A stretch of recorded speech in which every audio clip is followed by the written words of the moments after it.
Alright, I'm going to try to do a quick review on my 2023 RadRunner 2.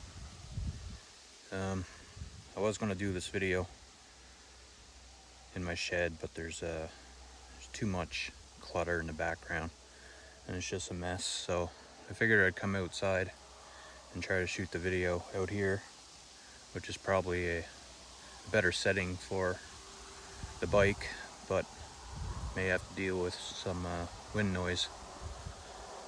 So anyway, I'll try to go through a few things about the bike and what I got on the bike. I got a list here with me, so I try not to forget anything and try to get through this in a decent amount of time. So again, it's my RadRunner 2. It's 2023. This one that had the upgraded seat that has a little more thickness in it, and I got pretty much everything that Rad has for this bike for the most part. There's a few things I haven't gotten, but for the most part I got it all. I got the passenger package, I got the front rack, the basket to go with it, and I actually have another basket, another small one that I might put on the back if I move the passenger seat forward and get rid of the small seat. And I might add another basket to the back, but we'll see. Yeah, I got the fenders with it, the center console, and I put on half me mirrors. I was only going to put on one, but I figure might as well put on two. And the center console is actually it's actually pretty useful. I've seen some people complain about it, that they can't put enough stuff in it, but from my experience, especially if you pack it right, you can fit all kinds of stuff in there. I got sweater in there and tools and extra stuff. You can put extra water. There's a ton of stuff you can put in that center console. And where that water bottle is sitting, it actually holds a water bottle quite well. Now it doesn't sit all the way in there. It's probably 1/4 of an inch underneath the space, but that water bottle there, hitting bumps, going off-road, the water bottle does not move at all. Fits quite well actually. And on this bike currently, I've got about, 645 kilometers on it so far, and it's held up really well. Thing's built like a tank, and I've hit a lot of hard bumps with this bike. Probably hit things way harder than I should be. Shouldn't actually should start slowing down for some of them, because pretty rough on this bike, but it's held up really well. No issues with it whatsoever. As you can see, it's quite dirty, a lot of dust on it, but yeah, it's held up super well. Really happy with it. And I went with the version that didn't have the derailleur or the front fork suspension. I did it for a couple of reasons. One of the reasons was the price, and the other reason was I didn't want the hassle of having a derailleur. I just wanted to keep it simple and have less maintenance. Now, obviously it does make for a rougher ride,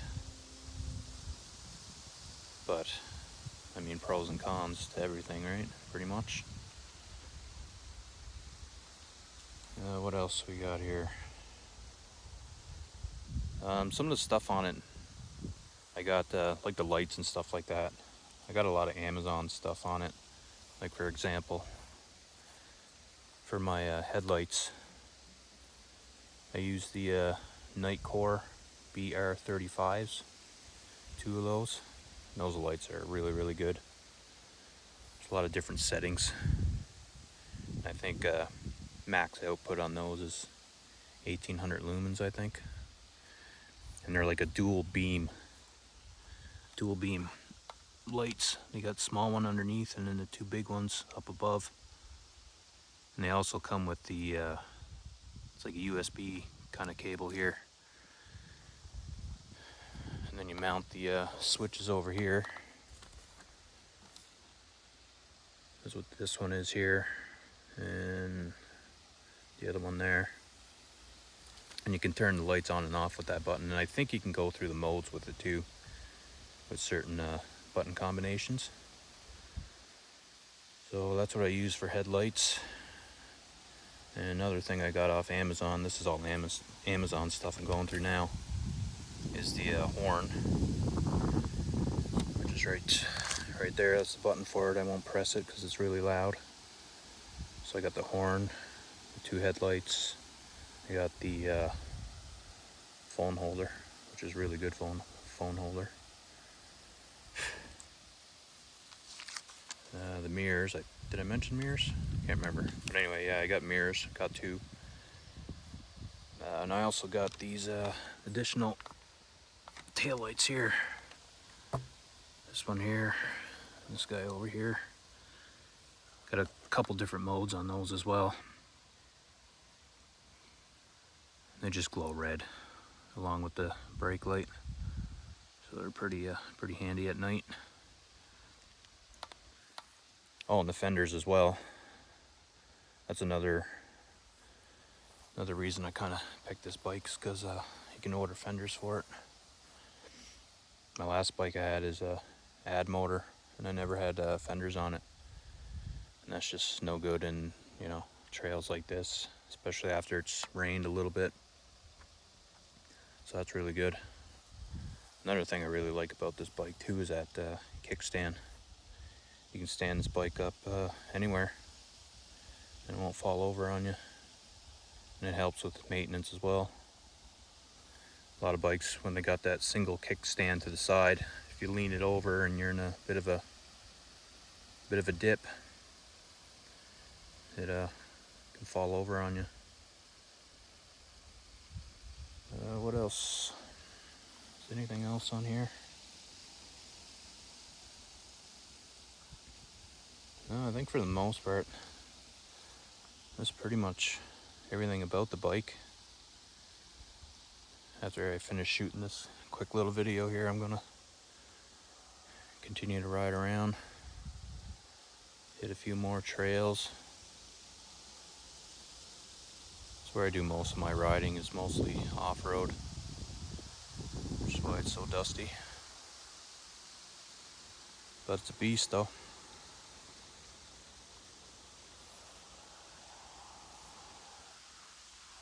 Does exactly what it's supposed to do. And the brakes on it are pretty good too. They're mechanical brakes. And so far, haven't had any issues with those at all. Oh, and I also put these wheel lights on it. You can see that cable going around the rim there. They're green in color. Don't use them too often, but every once in a while I throw them on for fun. Ride around at night. So, I don't know if there's much else. Everyone that knows RadRunner knows it comes with the 500 watt motor, 48 volts. Can't remember the capacity of the battery offhand, but you get lots of capacity out of it. You'll usually tire out before the battery goes on you. I never use more than 2 bars, and usually by that time, you know, I'm pretty much done. I do a lot of pedaling.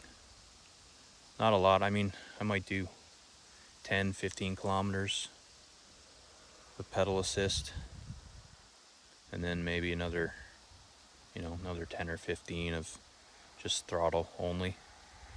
And when I get back home, still got 3 bars. Usually it's 4, but occasionally I'll use up 2 bars occasionally. So for right now, I'll leave it as it is. I thought about maybe putting a different controller from Area 13 bikes and a different display. But as of right now, I like it just how it is. Get about 30 kilometers, sometimes 32, which is plenty fast enough, especially on trails, where, like I said, that's where I do most of my riding, so I don't really need to go faster than 30 kilometers. I wouldn't mind more torque. Torque's always better in my opinion than speed. I like that more torque for climbing hills. Although this one does pretty good. I mean, it's a pretty heavy bike in a way. It's probably, I don't know, 60, 70 pounds. And then myself, I'm probably 230. So when you factor all that stuff in, it actually does quite well, just the way it is. I kind of thought about maybe trying to add another 500 watt motor to the front. Maybe another battery. I've seen some YouTube videos where people have added front motors and extra batteries and extra controllers. So that might be an option for the future. We'll see. But again, quite happy. Excellent bike. So if you're kind of on the fence about whether or not you should get it, I'm thinking you should. It's got a really good riding position on it too, with those BMX style handlebars.